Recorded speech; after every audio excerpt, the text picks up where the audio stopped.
po una ang ating mga pagpapasalamat. Nangin po natin ang pagpapasalamat natin sa Dutch Police at sa municipal government ng The Hague, Netherlands sa kanilang pag-allow, pahintulot, sa pagpahintulot na tayo po ay magsama-sama ngayong umaga na ito para po sa celebration ng 80th birthday ng ating minamahal na Pangulong Duterte. Diba sa Chinese, no? Kay malas daw ang 9, so malas ang 79. So, maabot na ang swerte. Kaya nalampasan na niya ang 79. Naana siya sa formidable 80. And pag pangutan mo siya, ang iyahan ito bag, birthday na mo, lagi, siya, sabi mo ka ba siya, 83, siya 83 na po, 84 na po, 85 na po. Anak ko sa iyahang magdali, mangka. Siya kay ang 100,000 bayan, no? So 100.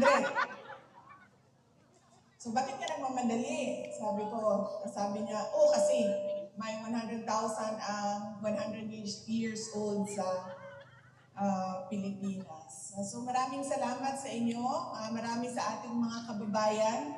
Nandito ay hindi taga-Netherlands. Marami ang nagbiyahe.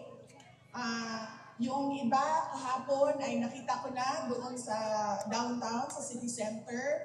Galing ng London, galing ng Belgium.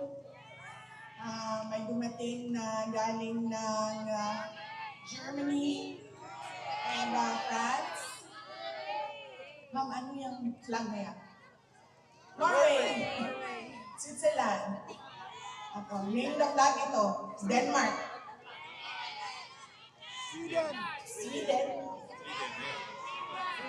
Finland. UK. Ireland. Ano yung flag ng dragon?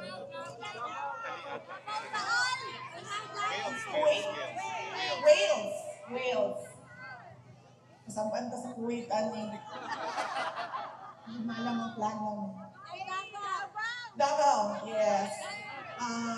So yes, maraming salamat sa inyong lahat.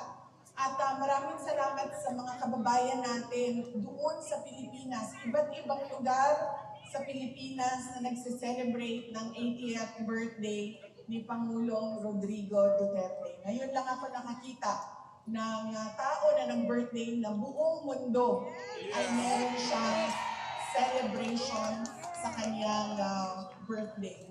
And it shows the goodness of his heart and the love for the people.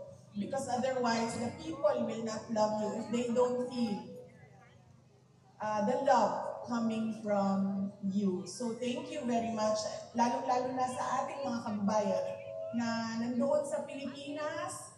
Kanina pa sila nagsimula, 2:00 ng hapon at hanggang daw sila matapos ang 12 midnight at matapos ang araw na ito na kaarawan ni Pangulong Duterte.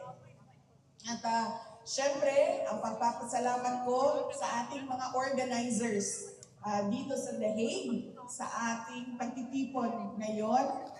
Merong nag-apply ng permit, merong nag-organize ng ating sound system, merong nag-organize ng ating mga barikada, at marami pa silang pinagtrabahuan para mapanigurado na komportable at meron tayong time and space ngayong araw na ito para sa ating picnic celebration ng birthday ni Pangulong Duterte. Maraming salamat sa inyo, mga organizers natin.